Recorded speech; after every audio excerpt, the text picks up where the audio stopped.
Hello everyone, welcome to a series on valvular heart disease. In this episode, I am talking about mitral stenosis. Before getting into the topic, let's see something about mitral valve in general.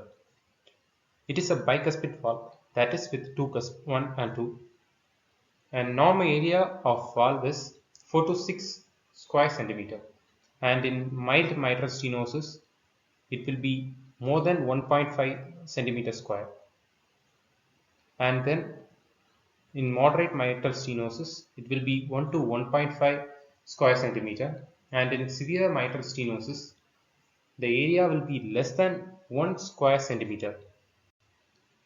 And then let's see cardiac cycle. Here we describe the cardiac cycle, that is systole and diastole of ventricles. Here the systole, it is zero point 0.3 seconds of duration, comprises of isovolumetric contraction, rapid ejection and reduced ejection. And then diastole. It comprises of protodiastole, isovolumetric relaxation, rapid filling, reduced filling and atrial systole. It is of duration 0.5 seconds. Here the knowledge about cardiac cycle is needed to learn about various pathophysiologies of valvular heart diseases. So it is important to learn this. And then let's get into the topic proper, mitral stenosis. Here, mitral stenosis is the narrowing of mitral valve orifice so that it leads to impedance of blood flow from left atrium to left ventricle. In between left atrium and left ventricle, there is mitral valve, and it causes impedance to the blood flow in stenosed case. And here you can see a simplified picture of heart chambers. It shows normal thickness of valve and normal size of chambers. And this is the direction of blood flow. And then let's see etiology. Here, rheumatic heart disease, almost always the cause. And there may be other causes such as congenital mitral stenosis, mitral annular calcification, systemic lupus erythematosus, rheumatoid arthritis, and infective endocarditis, and some conditions like myxoma. And then let's get into pathophysiology of mitral stenosis. Here, at first, mitral stenosis, which leads to narrowing of mitral valve and which causes a resistance to the blood flow, which decreases the cardiac output by decreasing the end diastolic volume. So, to compensate the cardiac output, they will be increased in left atrial pressure so that the cardiac output become normal. And because of increase in left atrial pressure, there will be increase in the pulmonary capillary venous pressure by transmission backwards towards pulmonary capillary, and increase in pulmonary capillary venous pressure causes increase in pulmonary artery pressure, so that it leads to right ventricular hypertrophy, as right ventricular needs to contracts against greater pressure, that is increased pulmonary artery pressure, and it may eventually leads to tricuspid regurgitation, and at last it leads to failure of the right heart. These are the steps and of pathophysiology of mitral stenosis. And then this is the simplified picture showing left atrial hypertrophy. You can see increase in thickness of the wall and enlargement, increase in the chamber size.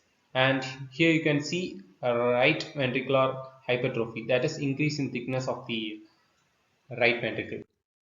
And then clinical features. Here the clinical features, we see symptoms, At first, mild mitral stenosis. It is often asymptomatic because the impedance is not much, so that there will be no change in the blood flow. But in case of exercise, there will be increase in heart rate, so that the duration of diastole and systole will be decreased. So during decreased diastole, the normal LAP, that is left atrial pressure, couldn't fill the ventricle. So that to fill the ventricle, to compensate the cardiac output, they will be increased in left atrial pressure, so that it causes increase in pulmonary capillary venous pressure as seen in the pathophysiology, so that it causes exertional dyspnea in mild mitral stenosis. And in mild moderate mitral stenosis, even the at rest LAP should be increased to compensate the cardiac output. So even at rest they will be increased in pulmonary artery pressure. So it causes features of pulmonary hypertension. Here you can see some of the features of pulmonary hypertension like dyspnea, hemoptysis, hoarseness of voice, chest pain and cough. And let's get into the symptoms of severe mitral stenosis. Here the mitral stenosis is so severe that even increased LAP couldn't compensate the decrease in cardiac output, so that there will be features of decreased cardiac output. These are the features like extreme fatigue, decrease in urine output, cachexia, altered mentation and syncope. Then these are the signs which are normally discussed in cardiovascular system and valvular heart disease. Then let's see one by one. Pulse. Here in normal cases it will be normal in mild and moderate, but in severe mitral stenosis they will be low volume pulse. It's because of decrease in cardiac output in severe mitral stenosis. And then blood pressure. Here blood pressure will be normal in mild and moderate, but in severe mitral stenosis there will be reduced pulse pressure. As pulse pressure, it is the difference between systolic and diastolic blood pressure. Here the systolic blood pressure is decreased because there will be a decreased cardiac output in severe mitral stenosis. So reduced pulse pressure. Then let's see JVP. Here the JVP will be elevated because the right heart also involved, and there will be A wave and V wave will be present in tricuspid regurgitation. And then let's see apex. Here the apex will be tapping apex. It's because of the loud S1 sound, the apex will be tapping, and it may be normal in position or minimally displaced. Let's see heart sounds.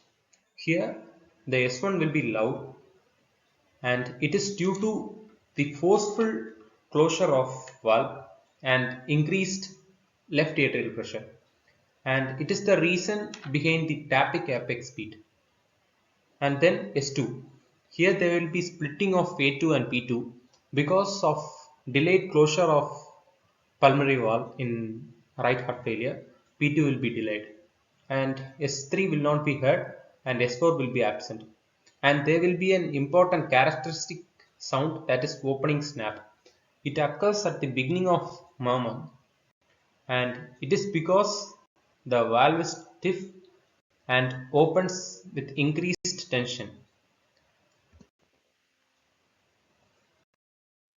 And then the most important feature, murmur. Here the murmur is mid-diastolic murmur. At first it is a diastolic murmur because the flow from left atrium to left ventricle occurs during diastole. So it is a diastolic murmur. And then why it is mid? Because the blood flow from left atrium to left ventricle occurs after the opening of mitral valve. So the mitral valve opens after the isovolumetric relaxation and it opens with the opening snap. Here you can see there is a opening snap and then murmur start mid diastolic. And here the murmur will be rough rumbling. It's because with opening of mitral valve, the blood flows with great force, so it will be rough and rumbling, and then the murmur will be low pitched, and it will be heard best at the apex of heart. And other mid diastolic murmur are Austin Flynn murmur in aortic regurgitation. Here there will be a functional mitral stenosis, and then Carey Coombs murmur. It is seen in acute rheumatic valvulitis. And then the associated lesions. Here there will be a functional tricuspid regurgitation. It produces pansystolic murmur and this is called Cavallo's sign. And then Graham-Steele murmur. It is caused by pulmonary regurgitation and it is a diastolic murmur with decrescendo pattern. Here we see some of important features in mitral stenosis. At first, atrial fibrillation. It is because of enlarged left atrium and there will be systemic embolism. It's because in enlarged left atrium there will be thrombus formation and it may lead to emboli. And the important feature is mitral phasis. It is presence of pinkish purple patches on the cheeks. It is because of decreased cardiac output and vasoconstriction. And then pulmonary edema. And then pleural effusion. And at last parasternal heave. It is because of the right ventricular hypertrophy in mitral stenosis. And these are the comprised table of all the signs present in mitral stenosis. You can use it to study. And then diagnosis. The diagnosis is made by gold standard method, that is transthoracic echocardiography. Here you can see the area of mitral valve and then ECG. Here there will be P mitral. It shows the left atrial enlargement and P mitral means a broad notched P wave will be there and right ventricular hypertrophy may also be present and then chest x-ray. Here there will be straightening of left heart border, enlarged left atrium and pulmonary congestion may also be seen. And then management.